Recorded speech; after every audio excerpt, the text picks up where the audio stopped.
আসসালামু আলাইকুম ভিউয়ার্স, আপনাদের প্রত্যেকের জন্য এবং আমার নতুন স্টুডেন্টদের জন্য একটি গুরুত্বপূর্ণ কন্টেন্ট নিয়ে আমরা দাঁড়িয়েছি। আপনারা জানেন এই ধরনের কন্টেন্ট কিন্তু পূর্বে আমি অনেক দিয়েছি এবং আপনারা দেখেছেন।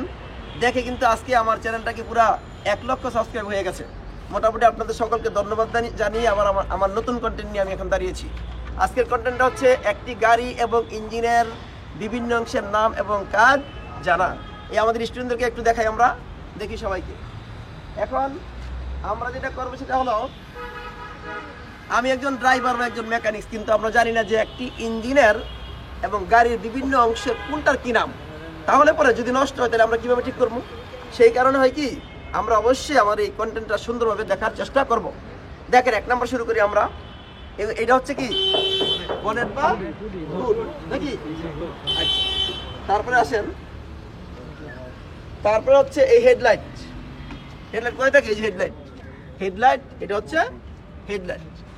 লাগলে প্রয়োজনে আমরা 1, 2, 3 পার্টে আমরা করার চেষ্টা করব কাজটা, দেখি।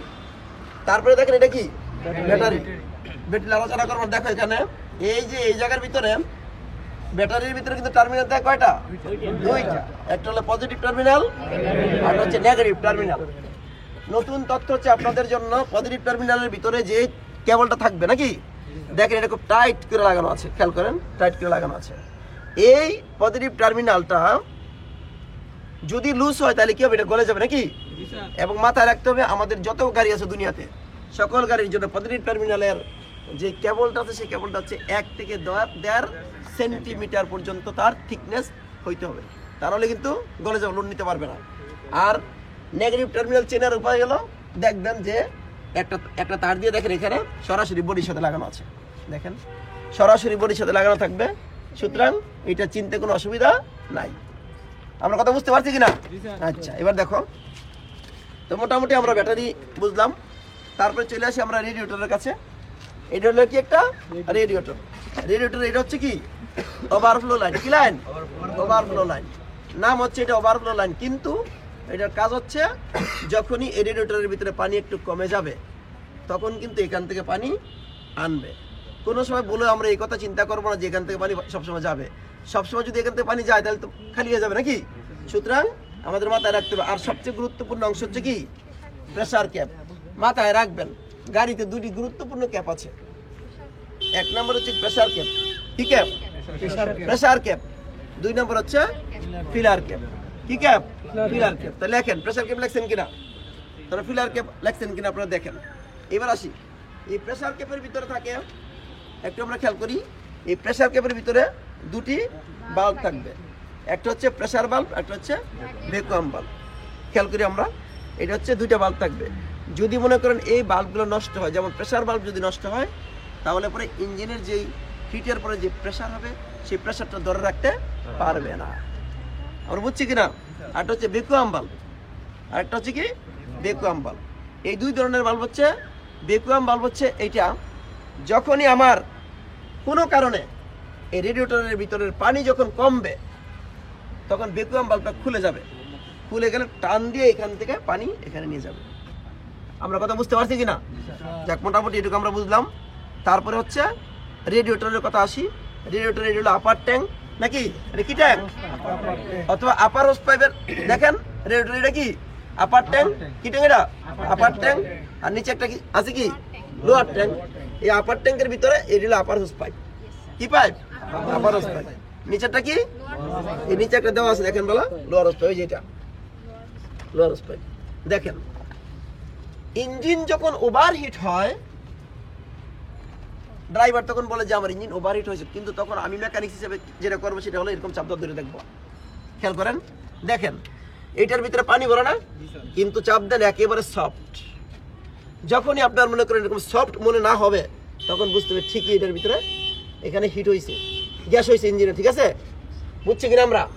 এরকম চাপ দিয়ে দেখেন, চাপ দিয়ে ধরে দেখেন আপনি একেবারে সফট। কিন্তু যদি এখানে যদি গ্যাস হয় ইঞ্জিনে তখন কি হবে না, তখন এটা চাপ দিলে আর ভিতরের দিকে যাবে না। বুঝতে পারছি কিনা আমরা?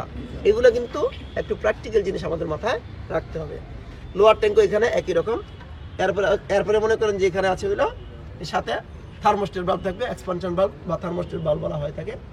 এরপরে আমরা ইঞ্জিনে সরাসরি চলে আসি। এইটা হলো একটা কি ইঞ্জিন।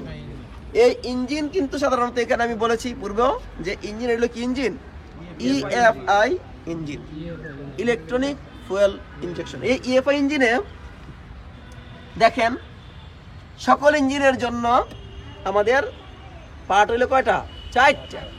এটা কি ট্যাপেট কভার, কি কভার, ট্যাপেট কভার। তারপরে হচ্ছে ইঞ্জিন হেড এখান থেকে এই পর্যন্ত, তারপরে এরপরে হলো কি ইঞ্জিন ব্লক, এরপরে আছে হলো অয়েল সাব। এই 4টা অংশ আছে নাকি? আচ্ছা 4টা অংশ আছে, এখানে 4 সিলিন্ডারের একটা ইঞ্জিন আছে নাকি? তাইলে 4টা অংশের পরে দেখেন কোনটা কি নাম একটু খেয়াল করি আমরা। ইঞ্জিনের এইটা হচ্ছে ইগনিশন সিস্টেমের অংশ, এটাকে বলা হয় ডিস্ট্রিবিউটর, ইলেকট্রনিক ডিস্ট্রিবিউটর। কি বলে? Electronic distributor. এই ইলেকট্রনিক ডিস্ট্রিবিউটর যদি ঠিকমতো কাজ না করে তাহলে কিন্তু আমার সকল সিলিন্ডারে মিস করতে পারে। আর যদি এই ইলেকট্রনিক ডিস্ট্রিবিউটর ঠিকমতো কাজ করার পরে কোনো একটি সিলিন্ডার মিস করলো তাহলে বুঝতে হবে সমস্যা এই জায়গায়। আমরা কথা বুঝতে পারছি কিনা? হয় এটা খারাপ, হাই টেনশন লিড খারাপ, তার হয় স্পার্ক প্লাগ খারাপ। আমরা কথা বুঝছি? আচ্ছা এগুলো কিন্তু মাথায় রাখতে হবে। আমরা প্র্যাকটিক্যালি এই জিনিসগুলো আপনাদের আবার পুনরায় দেখাবো। একটু দেখি আমরা, যদি এই ইঞ্জিনের ভিতরে চলতে চলতে কোনো গ্যাসের সৃষ্টি হয়, ঠিক আছে, সেই গ্যাসটাকে ইনটেক ম্যানিফোল্ডের সাসটেনে প্রবেশ করানোর জন্য এখানে একটা চেক ভালভ থাকে। কি থাকে? চেক ভালভ থাকে। এই চেক ভালভ হচ্ছে কোনটা? যখনই এই ইঞ্জিনের ভিতরে ইঞ্জিন যখন চলবে তখন গ্যাস হবে না? গ্যাস হবে তো। একটা গ্যাস হবে, সেই গ্যাসটার নাম হচ্ছে ব্লু বাই গ্যাস। কি গ্যাস? Blow by gas. সেই ব্লু বাই গ্যাসটা বের করে এই ইনটেক ম্যানিফোল্ডের সাসটেনকে প্রবেশ করানোর জন্য যে লাইন দেওয়া আছে না, এই লাইনটা দেওয়ার জন্য যে বাল্বটা ব্যবহার করে তার নাম হলো কি? Check bulb. কি বাল্ব? Check bulb. মনে থাকবে? আচ্ছা এবার আসি আমরা তারপরের অংশগুলো। আমরা একদম ইনটেক সিস্টেম থেকে শুরু করি, সবচেয়ে ভালো হয়। দেখেন এটা কি? Fuse box. কি বক্স? Fuse box. আর এটা হলো কি? এটা হলো ইনটেক সিস্টেম। কি সিস্টেম? মানে এটা হচ্ছে এখানে থাকে কি এয়ার ক্লিনার, ঠিক আছে, এয়ার ক্লিনার তা অথবা এয়ার ক্লিনার ফিল্টারও বলে এই ইনটেক সিস্টেম। তারপরে এই জায়গার নাম হচ্ছে কি? Throttle valve. থ্রোটল ভালভ না, এটাকে বলা হয় বাটারফ্লাইও বলে। এখানে থ্রোটল ভালভ থাকে না, থাকে হলো থ্রোটল ভালভ ভিতরে, এখানে হলো বাটারফ্লাই, এটা নাকি? তো এই যে অংশটা আছে এই অংশটা কিন্তু ইঞ্জিনের জন্য খুবই গুরুত্বপূর্ণ। এটা হলো অ্যাক্সিলারেটর। এটা অ্যাক্সিলারেটর। এখানে অ্যাডজাস্ট করার জায়গা আছে। আর এই যে ভিতরে দেখতে পাচ্ছেন এটা হচ্ছে ISC valve, ideal speed control. আমি ধরে রাখছি না, দেখতে পাচ্ছেন? খুবই গুরুত্বপূর্ণ বিষয়। এটা হলো আইএসসি ভালভ, অর্থাৎ আইডিয়াল স্পিড কন্ট্রোল। আমরা বুঝতে পারছি কিনা? যদি এই ভালভটা খারাপ থাকে তাইলে কিন্তু আপনি যতই ইঞ্জিনের আইডিয়াল অ্যাডজাস্ট করেন সেই আইডিয়ালটা আর থাকবে না। সুতরাং এটা খুবই গুরুত্বপূর্ণ। এরপরে আসেন, তারপরে এই অংশটা হলো সার্চ ট্যাঙ্ক। কি ট্যাঙ্ক?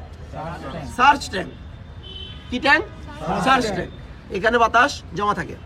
তারপরে হবে কি? Intake manifold. এটা কি? এটা হলো ইনটেক ম্যানিফোল্ড। আর পাশাপাশি আমি আরেকটা কথা বলে দিই, এটা হলো এক্সজস্ট ম্যানিফোল্ড। এই পাশে এক্সজস্ট ম্যানিফোল্ড, এই পাশে হচ্ছে ইনটেক ম্যানিফোল্ড। কিন্তু আর একটা গুরুত্বপূর্ণ বিষয় আমি বলি, সেটা হলো বর্তমান গাড়িতে কিন্তু এই এক্সজস্ট ম্যানিফোল্ড এরকম পিছনের দিকে থাকে। এর কারণ হচ্ছে ক্যাটালাইটিক কনভার্টার আছে না, ক্যাটালাইটিক কনভার্টার 300 ডিগ্রি সেন্টিগ্রেড তাপমাত্রা না হলে আপনার কাজ করে না। এই জন্য খুব তাড়াতাড়ি তাপমাত্রা বৃদ্ধি করার জন্যই মূলত ওইটা পিছনের দিকে এক্সজস্ট ম্যানিফোল্ডটা বর্তমানে থাকে। আর কথা বুঝছি কিনা?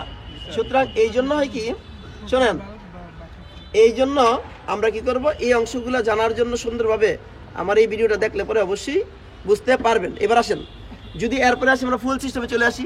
তো ফুয়েল সিস্টেম চলে আসলে ফুয়েল ট্যাঙ্ক তো পিছনে থাকে না? পিছনে থাকার পরে এইখানে হলো ফিল্টার। এই দেখেন একটা ফিল্টার আছে এখানে, এটা একটা ফিল্টার আছে। এই ফিল্টারের পরে সরাসরি এখানে চলে আসবে। আসলে কোথায় আসবে? ফুয়েল গ্যালারিতে। কোথায় আসবে? ফুয়েল গ্যালারিতে আসবে। ফুয়েল গ্যালারিতে যখন আসবে তখন এই ইনজেক্টরের মাধ্যমে প্রত্যেকটি সিলিন্ডারের ভিতরে যাবে। দেখছেন এই যে ইনজেক্টর আছে, ইনজেক্টরের মধ্যে প্রত্যেকটি সিলিন্ডারে যাচ্ছে, ঠিক আছে না? তারপরে আবার এখানে যে তেলের পরে গ্যাসের কথা যদি আমরা বলি, গ্যাসের সিস্টেম আছে না, গ্যাসের সিস্টেমের ভিতরে গ্যাসের ট্যাঙ্ক তো পিছনে। তারপরে এই যে এটা গ্যাসের ইউনিট। কি ইউনিট? গ্যাসের ইউনিট। এটা গ্যাসের মিটার, কতটুকু গ্যাস আছে এটা দেখানোর জন্য। তারপরে যে গ্যাসের লাইন এখানে আছে, এখান থেকে কিন্তু সাধারণত টিউনিংটা অ্যাডজাস্ট করা হয়ে থাকে। আমরা এটুকু বুঝতে পারছি কিনা? তারপরে আপনার মনে করেন আমি এই ইঞ্জিন অয়েলের কথা বলছি, এটা হলো কি ক্যাপ, ফিলার ক্যাপ। এই ফিলার ক্যাপ এটা দিয়ে কিন্তু সাধারণত কি করা হয়, ইঞ্জিনের অয়েল ফিলিং করা হয়ে থাকে। তো মোটামুটি আমরা আজকে যা শিখছি এইটুক যদি একটু মনে রাখি বা মনে রাখার চেষ্টা করি, তাহলে অবশ্যই আমার এই ভিডিওটা বারবার দেখতে হবে। দেখলে পরে আপনাদের এইটুকু হয়ে যাবে। পরে পার্ট 2 দিয়ে আমরা বাকিটা অংশ শেখানোর চেষ্টা করব। ধন্যবাদ সবাইকে।